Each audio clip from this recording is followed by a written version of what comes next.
Welcome to the Stuff and Things Podcast, your home for all stuff related to your favorite things in entertainment. Now, here are your hosts. Hello everybody and welcome to a new episode of the Stuff and Things Podcast. I am Sam. Joining me to discuss our latest topic, it's Stefan. G'day. Oh, you've gone Aussie. Yeah, I just went Aussie today. How are we doing? Oh, fair enough. We have some listeners in Australia, by the sorry. way. No, yeah, well, we do. Yeah, apologise. g'day, mate. Yeah, you put another shrimp on the barbie and all that. You can do accents. I certainly cannot. Joe, it's kind of funny. My daughter's school, they have gap year students come over and work at the school every year from a school in Australia. And so, like, 5 kids come over every year to work in different teaching departments. But my daughter's like me. Like, if she's around an accent a lot, she just picks it up. Oh dear. So she, like, the other day, she was just talking, and all of a sudden I was like, are you talking with an Aussie accent? And she was like, oh, I spent all bloody day around this gappy. And she's like, hey, how you doing? I was like, oh my God. Hi. Yeah, so, yeah, that was kind of funny. But yeah, welcome to our latest show. This is episode 41 of our weekly show. It's kind of titled weirdly, but it's because it was like, it's a thing about sci-fi on TV. And so I tried to cram some sort of sci-fi. It's like through the Stargate on a trek to a galaxy far, far away. Like, just kind of like trying to shoehorn in some sort of... it. Yeah, I like it. Yeah, some sort of sci-fi references into it. Now, being a sort of nerdy TV podcast, geeky podcast, it's science fiction, you know, is kind of an area for us. But it was one of the funny things upon putting together this show was the definition of science fiction. Because the actual definition of science fiction TV film is different to how I define science fiction. So this is kind of funny to me. What do you, like, in general terms, like naming shows or films, what do you define as science fiction for yourself? So for me, science fiction is aliens, robots, and time travel. Okay, all right. That was kind of my Aliens, thing of what, you know, robots. that's what sci-fi. You know, sci-fi is Star Trek, Star Wars, Doctor Who. That's what if I think of sci-fi, that's kind of what I go. I like the alien films. Yeah. Anything with aliens in it, you know, that's sci-fi. Aliens, robots, yeah. Aliens, robots, and time travel. Yeah, I mean... However, if you Google what is science fiction, yes. Science fiction is a genre of speculative fiction that explores imaginative even, futuristic concepts based on scientific principles, technological advancements, or societal changes. It often asks the what if to examine how humanity responds to things like space exploration, AI, time travel, and alternative realities. Yes. So, the alternative reality, like, it's kind of funny to me because, like, there's certain shows that I know are classed as science fiction that I just in my brain, like you said, Star Trek, Star Wars, into space, aliens, stuff like that, sci-fi. And then there's, like, alternate history shows, which I absolutely love. Like, there is the Man in the High Castle show is science fiction. It's an alternate history where the Nazis and the Japanese won World War II. It's a very, very bleak show. Alternative reality, tick, yep. Yeah. So that fits, and it is definitely science fiction. And yeah, it's just kind of funny to me that. See, I then kind of get this kind of weird crossroads. Okay. Because then I'm like, well, the entire Marvel universe. Yeah. That definitely has space exploration. It definitely has AI in it. Endgame has time travel. Yeah. The multiverse has alternative realities. It has aliens. It has robots. Like that ticks. It every is. box. It is by definition Is it science sci-fi fiction. or is it comic book?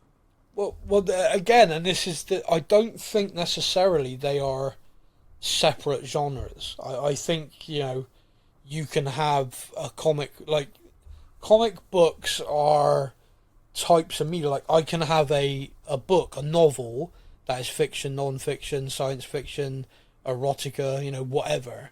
I think you can have comic books the same. Do you see what I mean? Yeah. So, like, not all comics are sci-fi. Not all comics are equal. Not all comics are equal, no. But I will say that the Marvel Cinematic Universe really is science fiction. Like, from start to finish, it is. So then, something like... Let's go back to where this podcast first began. The Walking Dead. See, again, I personally... Is that apocalypse? Is it monster? Yeah. Or is it an alternative reality, so therefore science fiction?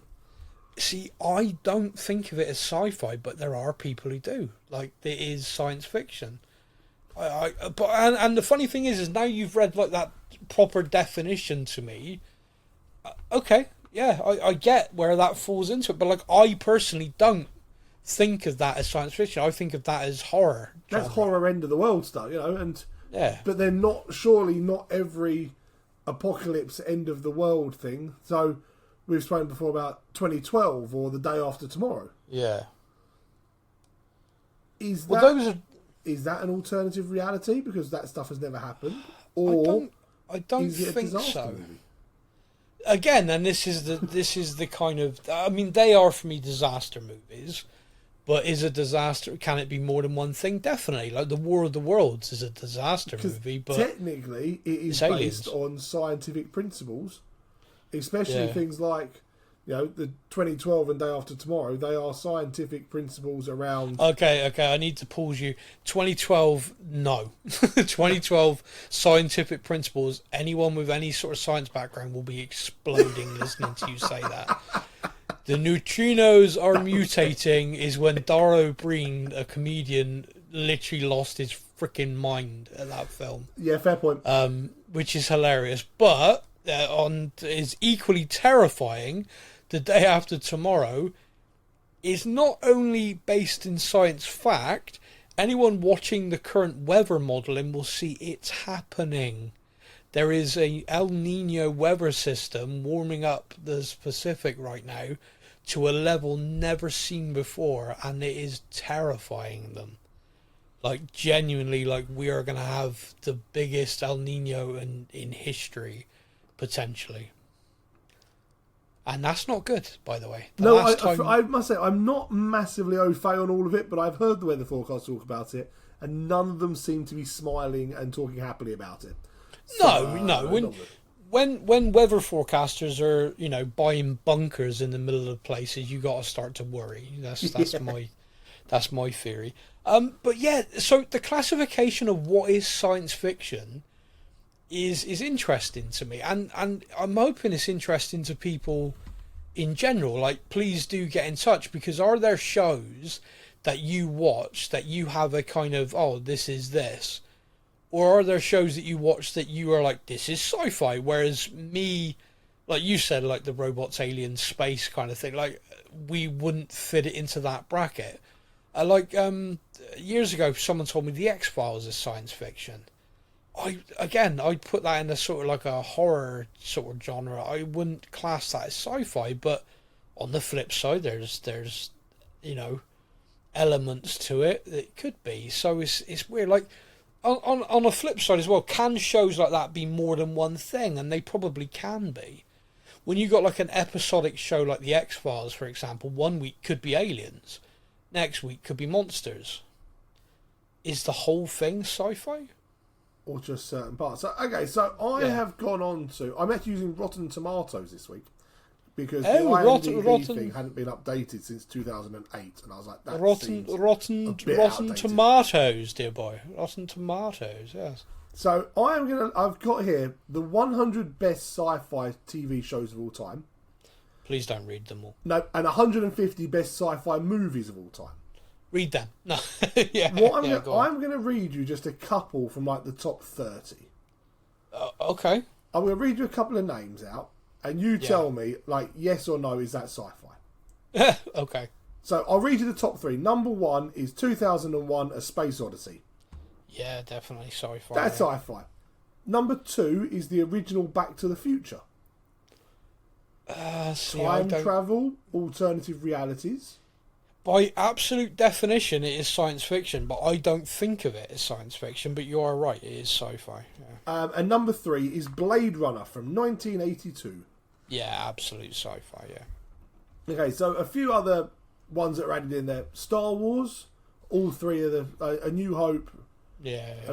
They're all in there. The Matrix. Yeah. Yeah. We then have Alien and Aliens. Yep. And then you get ones like RoboCop. See, again, like that one, I always think of it more like dystopian. But yeah, I guess A it's science Clockwork fiction. Orange. Now don't that's get a that one. weird ass film. I guess that's alternate reality. I don't know. It's like a weird dystopian nightmare with sense of humour, and I'm like, is it what I would say is? But this, yeah, again, this is where it falls into. Obviously, Rotten Tomatoes have the classification of science fiction, and they believe that fits into it. Like, I can only speak to me personally. I don't think it does. Like, for me, and then I've got 3 movies. I'm going to name you all 3 movies that are they're inside the top 30. Or number 32 is the last one. All right, go on. Jurassic Park, Godzilla, and E.T. E.T. Yes, Aliens. Godzilla is science-based monster movie.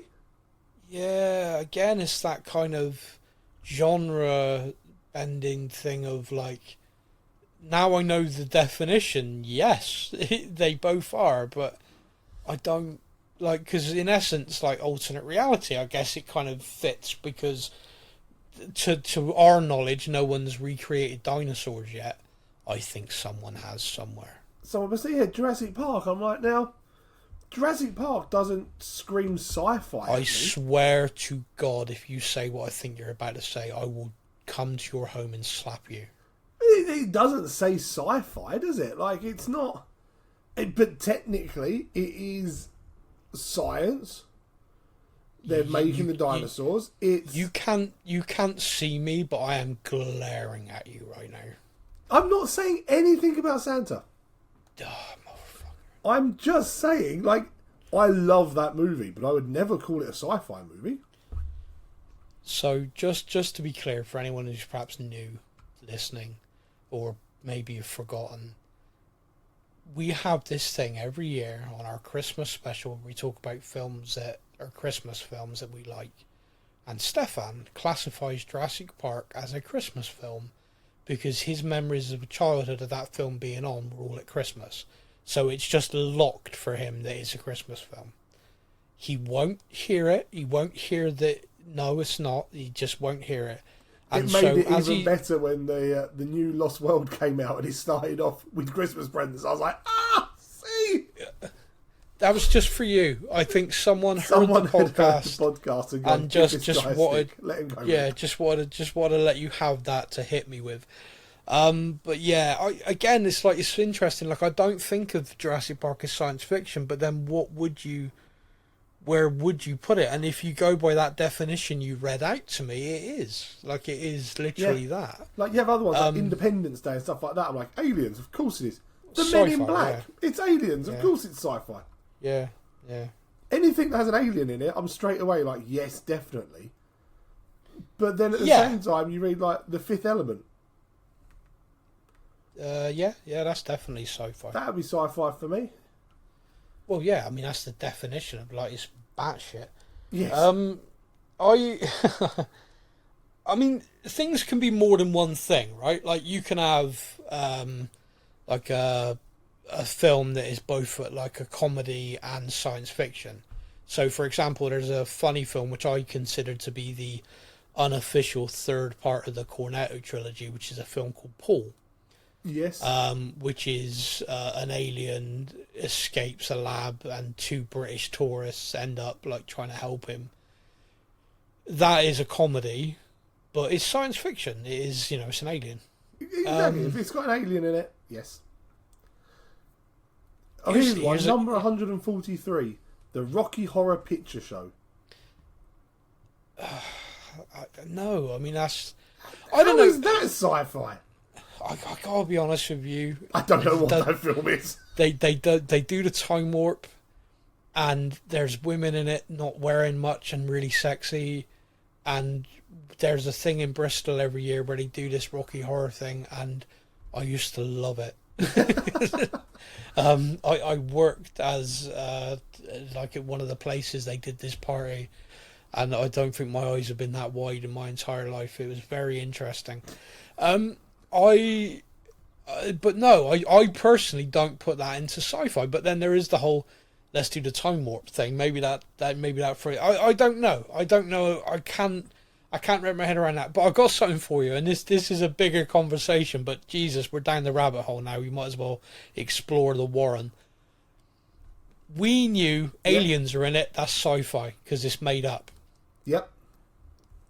If the Tangerine Palpatine, President of the United States, Donald Trump, makes good on his promise and reveals that aliens are real,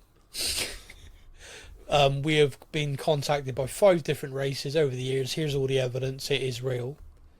And suddenly aliens existing is a real thing, not science fiction. Do aliens then suddenly become reality based? Yeah, these are now just fiction. What? Yeah, like all of a sudden, like if someone were to the go Men in right, Black becomes a documentary. exactly. Or if someone turned around and goes, right, you know how years ago we cloned a sheep, yeah. So Jurassic Park's opening next week, and everyone's going to be like, what? Like, yeah, we've got better fences than the film, but we thought it'd be cool. Then does Jurassic Park then no longer sci-fi? Do you see where I'm going with this? I've got a ticket. I'm going. I'll give you another brilliant example, okay, which is so dumb about this. Science fiction often is researched ideas that in time become reality. When the very first Star Trek show came out in black and white, right? Yeah. The doors opened like slide doors, right? Yeah, mind blowing. That technology didn't exist. They had people either side with ropes tied to things to open and close them, and they put a sound effect in afterwards to cover the noise of them being on runners. So you'd have this like that. That technology didn't exist. Now, to your mind, every elevator you've ever stepped into, etc., has had automatic doors your entire life. Yeah, and I have used the Force on pretty much every single one for the last 30 years. Yeah, that's a side thing. Yeah. But my point is like, when that show came out, that was total fantasy. Like, doors opening and closing like that, that's madness. No, now every building seems to have some sort of sliding door, yeah.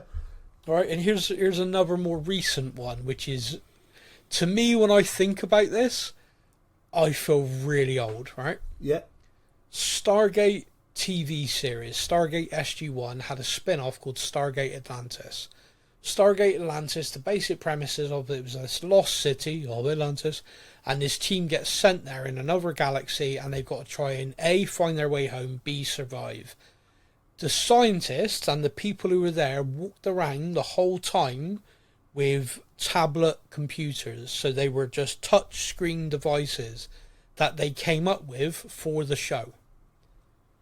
5 years before an iPad was even conceived. And now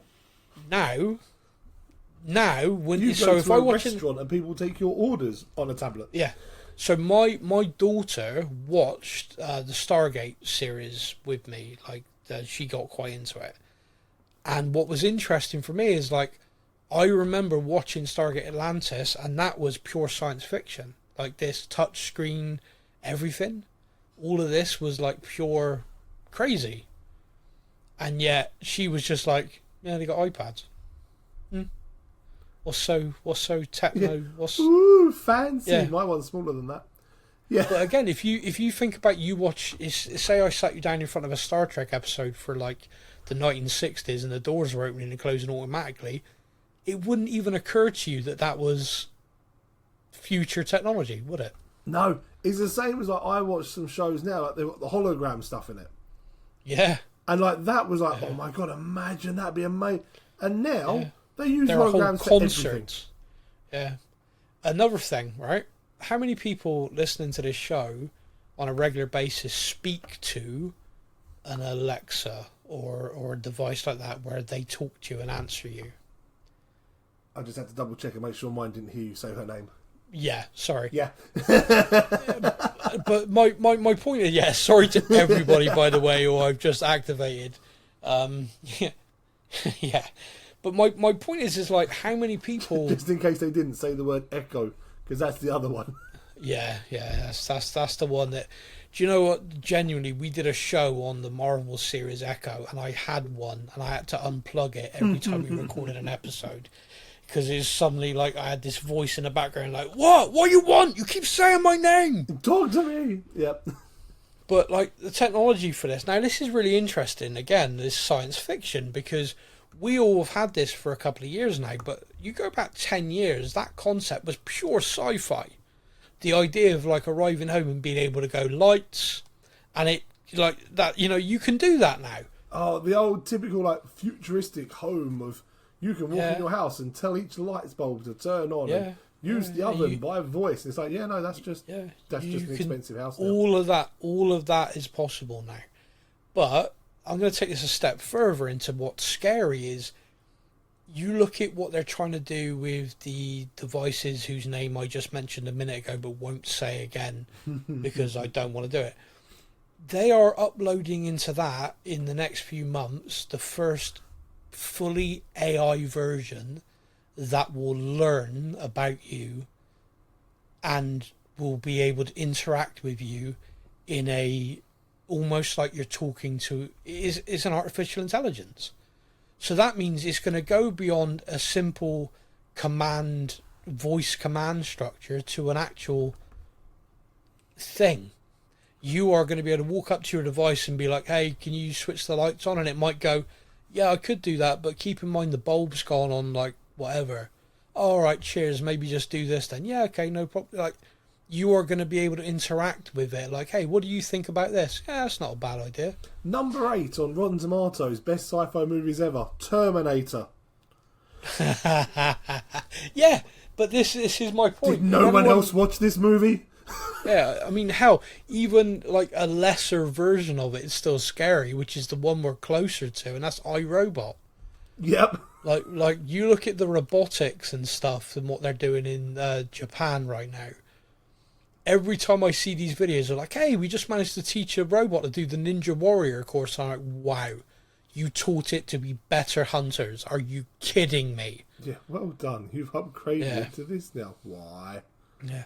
We've now got robots with 100% accuracy with a firearm. Brilliant. Cheers. Great. Fantastic. Wonderful news. Where's John Connor? We need him.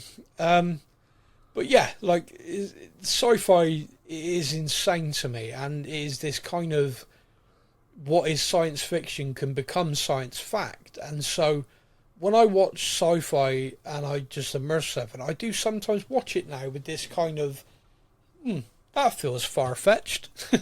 But I imagine I'm going to come back and watch this movie in 10 years' time. Yeah, in the early 60s, doors opening like they did on Star Trek was far-fetched. Now, you say that to someone as, well, that's a technology that was once sci-fi, they'll look at you like you are crazy. Like, that is just how doors open on these things. Tablets, touchscreen technology, that's just what it is. Yeah, like, that's just normal. Like, my children use tablets at school to learn things because one of their programs is online. Yeah, it is crazy. Now, one of the things I wanted to talk about is just kind of like sci-fi TV shows. Now, one of the interesting things from talking to you, now we've discuss the genre as a whole, you could quite easily point to countless shows and films from the Marvel universe, for example, that you could be like, yeah, I enjoy these, so I enjoy sci-fi stuff. But when you were classifying it purely as space and aliens and stuff, you surprised me. Like, that's not a genre you really watch. Not massively, no. It's kind of funny, but like when you think about it, like if someone said to you, like, do you watch sci-fi a lot? And you're like, no, not really. Do you like it? And you're like, yeah, I do, yeah. It's but alright, it's just not. It's just I've just suddenly realised in preparing for this podcast there isn't a lot I watch. Like, so for example, if I went through some of these, like the obvious ones are the Star Wars series that have come about. I mean, you've watched them. We've been podcasting about them and stuff like that. And they've been pretty enjoyable by and large. Like, in fact, we've enjoyed some of them more than other people, which is a bit sad. But you've never watched any Star Trek. I know that's been revealed on a previous podcast. Yep. You've never watched any of Stargate. Did you watch the film Stargate? No, I've never seen Stargate. See, that's surprising me, because that would have been... Yeah, that'd have been quite huge when you were younger, but then I guess you might have just missed you, actually. Yeah, so looking at, again, these top 100 sci-fi shows I've got on Rotten Tomato. Yeah. Number 1 is Battlestar Galactica. Yeah, okay, yeah. Number 2, Doctor Who. Number 3, The X-Files. See, the X-Files thing is just weird to me, but I'm going to allow it. Doctor Who, I've never liked it. I've never, even when it was David Tennant, who is an actor I think is fantastic. Yeah, I never really got into it, so I've never seen any of those front 3. But by the way, I will just say, you've never seen the X-Files? Not properly. Like, I've seen a few bits here and there. I've never sat and watched it as again 1, 2, 3, 4 episodes. I sometimes forget the age difference between us. Like, I think you'd have been too young for it when it was the thing. Like, the X-Files was so huge at one point, its theme tune went to number 1 in this country in the charts. Yeah, it was massive. But I think I was just too... Like, I think my mum and stepdad would watch it in the evening. Yeah. But then I may have even gone to bed by the time they put it on. Oh yeah, you wouldn't have been watching it, man. No. I judged the parents quite well. Maybe you would have been. Maybe we should judge them. Well, yeah. Number 4 on the list is Star Trek Next Generation. Number 5 is just the original Star Trek. Yeah. Now, these are both shows that I have seen episodes of. And I can name a lot of the characters of. But it wasn't necessarily me that was watching it. It would have been other people. Yeah. We've then got Lost. Oh, yeah, that is sci-fi, but Jesus, did I hate that show. A lot of people did. No, a lot of people loved it until the end. Yeah. Number 8, Stranger Things.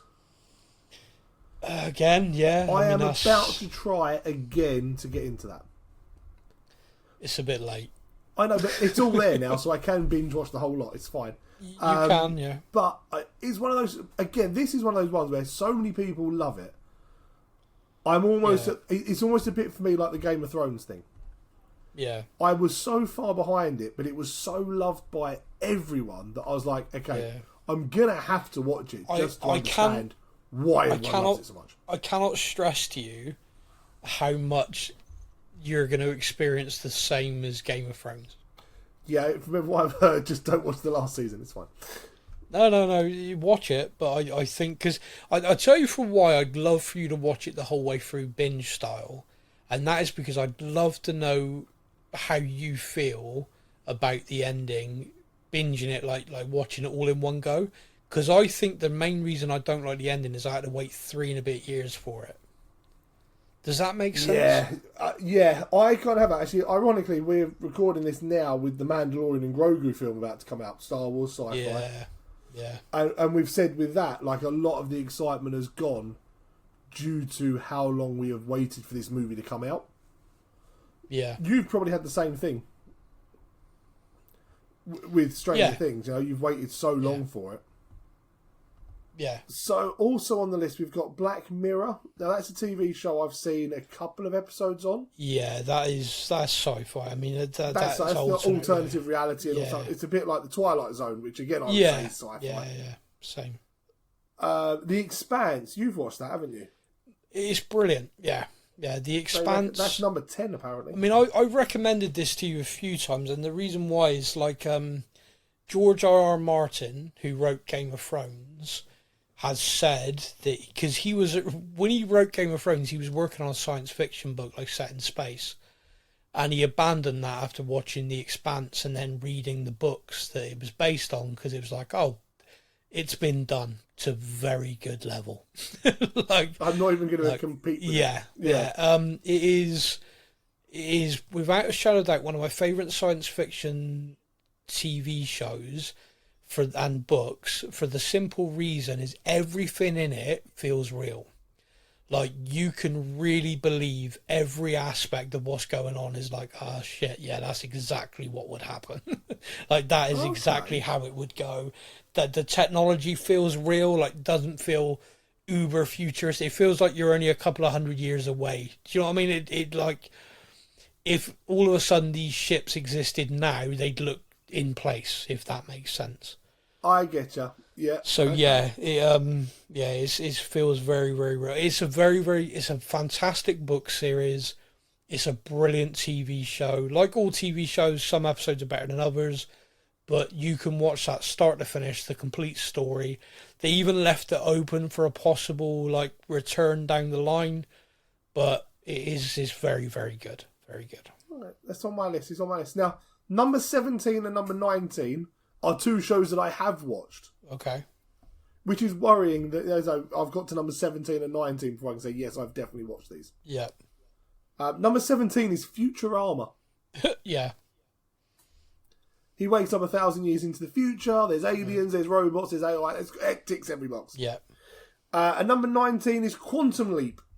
Yes, of course, yeah. Trapped in time, bouncing around here to there. I mean, that pretty much sums it up quite nicely. Yeah, I agree. But it does worry me that out of the top 20, I've seen definitely 2. Yeah. There were other things in there, like Firefly. That had a big... Yeah, that show like is a huge cult following, and like I mentioned that like I didn't really like it and got absolute pelters in messages and stuff like, how can you say you're a sci-fi fan and not like that? It's like, wow, okay. I just didn't like it. Yeah, I just didn't like it. Like I don't know, I just couldn't get into it. There's sometimes as well it's actors like the guy who's like the lead in that, Nathan Fillion, I don't like, he, to me, I find him difficult to see as anything other than Nathan Fillion. And so I can't... I know who you mean. Yeah, I know who you mean. Like, I can't immerse myself. Like, he's in the new Superman film I think he's one of the Green Lantern or whatever, but he's just Nathan Fillion playing... Do you know what I mean? It's difficult. It's a bit like, for me, I love Dwayne Johnson. The Rock. But he's The Rock. Yeah. Rock the Dwayne Johnson, yeah. Yeah, it's like, that's all that's who I see him as, you know. There are a few people as well, like, I find it difficult to watch anything with Robert Downey Jr. because he is Iron Man. Yeah, I mean, he's got quite a body of work away from that, but... He's done Sherlock, he did Dr. Dolittle, I've seen recently, all these things. But I just look at it and go... Yeah, but he's a billionaire playboy philanthropist. You know, is what it is. Number 25 is my favourite show so far, Rick and Morty. Never seen it. Do you know what? It's one of those shows where I used to have it on in the background a few times, and I was like, this is crap. Like, it's annoying, it's offensive, it's crap. Okay. And then when my daughter was born, I spent a lot of time in the evenings just sat on the sofa with a baby. Yeah. The baby would be asleep and I'd be there like, she's going to wake up in an hour for a nappy change or a bottle or something. There's not really much point going to sleep. I'll just put something on the telly. Yeah. And I found Rick and Morty. And then got absolutely hooked on it. Oh, okay. And I think I've seen pretty much every episode there is. Of Rick and Morty. Well, there's a lot. To the extent of, like, for Christmas... My kids always buy me a bundle of socks. It's like a jokey present every Christmas. Yeah. But they base the socks on what they think I've liked the most that year. Yeah. So one year it was like Pokemon Go was a big thing, so they got me Pokemon socks. Yeah. Another year it was Marvel socks, and then this year when my daughter was born, the next year the socks were Rick and Morty socks. Oh, okay. So yeah, I became quite obsessed with that one. Yeah, it's one of those shows. I think if I watched it, I'd like it, but I've just never watched it. Yeah, I know what you mean. Deep Space Nine, The 100, Torchwood, all on here. That the Man in the High Castle, that's one you spoke about. That's on there, number 33. Yeah, I mean, like I said, I mean, we could run through lists of shows and stuff, which I think is going to bore people to tears. So, the funny, like I said, the funny thing is massive. Now I've given that kind of definition of what it is. It's such a massive scope. It's a bigger umbrella than I ever thought it was. There's a couple of shows I just want to mention because, like, newer science fiction stuff, and kind of concepts. Like, so there's a show on Apple TV that I couldn't get into, but it keeps getting renewed, and people love it, and that's called Foundation. And it's based on books, like so many things, and it is beloved and it is huge. But there's a show on Apple TV I 100% could get into, and it's called For All Mankind.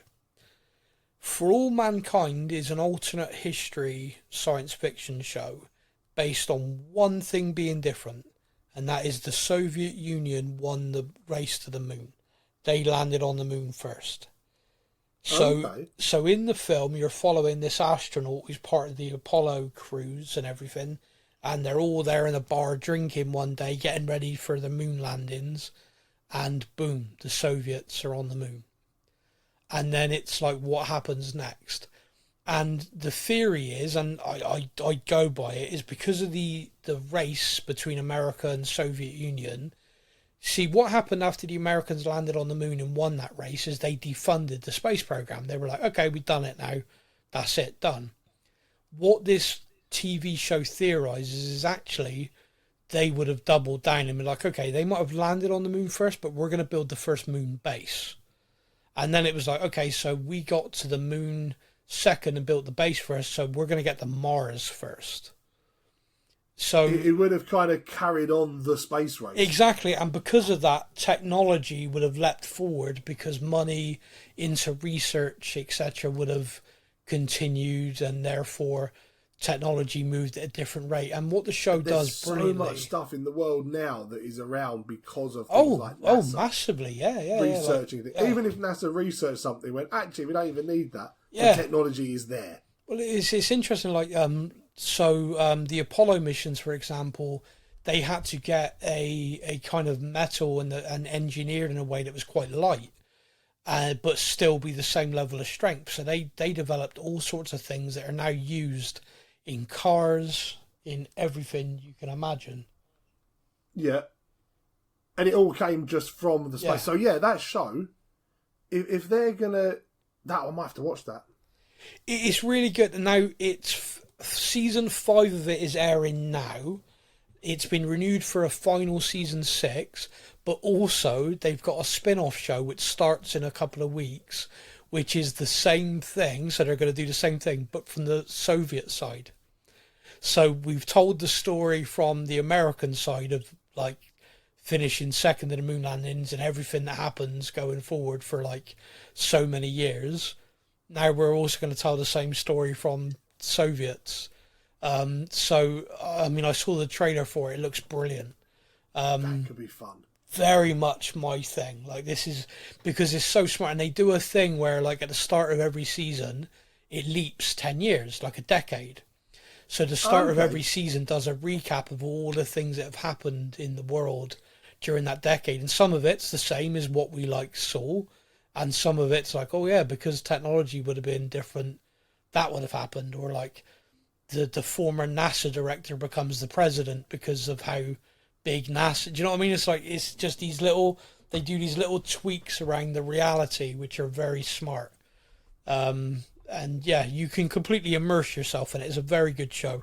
I think it's 10 episodes a season. Like I said, season 5's airing now. So, and you follow this kind of this one guy and his family through right the way up to the end, which is really good. But yeah, like I said, the show this week really was it was started off as a kind of, sci-fi from film to TV and everything, and then it just really wanted to try and define what is science fiction, which, do you think that you can have it so, it's a personal thing, like what you personally... I mean, obviously there is a real specification where you read it out, this is what it is. Yeah, there is a real definition. But now, okay, so along that line of like alternative realities and stuff, yeah, Harry Potter, oh yeah, is that an alternative reality where wizards exist because it is set very much in our world? yeah, or is it purely fantasy because it's wizards and magic? see, again, this is a crossover, isn't it? That kind of fits both genres. But I wouldn't know. I do not think of Harry Potter as sci-fi. No, it's fantasy and magic. But based on what you said, where it is the real world, and this is kind of like a different dimension of it, that would fall into sci-fi. Oh, how many Potterheads are now just really upset because insane! And the fact that you insinuated it's not real, by the way, like I know a lot of them are waiting for their Hogwarts letters still. Like, so yeah, they seem to think of it as like a documentary series about a real thing going on. Yeah, I like sci-fi in general, but it's kind of like anything, I guess. You like what you like. Regardless of what it's classified as. But there's like things like The Walking Dead. No, that's kind of horror for me. I don't think of that as science fiction. And yet, it is really. Like, by the definition, it is. It's like we've both watched that Monarch show, the Godzilla and King Kong, and that sort of thing. Yeah. For me, that was a monster show. Yeah. But actually, alternative reality and science? Yeah, it has to be. It has to be, because we don't really have Titans in the world, and it is based on this is the world, but with Titans. So it is an alternate reality, isn't it? Yeah. So it is sci-fi. But again, I wouldn't think of it. Hole, isn't it? It is, yeah. Like, it really is, yeah. But yeah, I hope people have enjoyed the chat, though. I hope people have enjoyed the kind of randomness of it. It was just what started as let's just chat about some sci-fi TV shows has ended in a broader conversation about sci-fi, which I've enjoyed. So I'm happy with that. Thank you so much for listening, everybody. We are putting out some specials again. You will be, by the time you hear this, we'll see that our show discussing Daredevil is out and available. That is Daredevil Born Again Season 2. Sci-fi? Alternate reality? There isn't really Kingpin Mayor of New York? I don't know. But they do talk about a lot of things that we do actually talk about and know about, so... Yeah, I don't know. That's weird. So that's out and available. Hopefully you all enjoy our chat on that. I really enjoyed recording that, by the way. That was a really fun show. We are going to be discussing the final season of The Boys very soon, so look out for that one. Science fiction, because they talk about a heck of a lot of things that happen in the real world. Yeah, it's an alternate reality where superheroes are real. Alternate reality, therefore, sci-fi. Sci-fi, tick. Yeah, comic book, sci-fi. Yeah, there we go. To me, it's like comic book superhero genre, but yeah, it's obviously a it's a subgenre. Of course, it is subgenre. Subgenres exist. It's a subgenre of sci-fi superhero. There we go. I feel better now. There we go.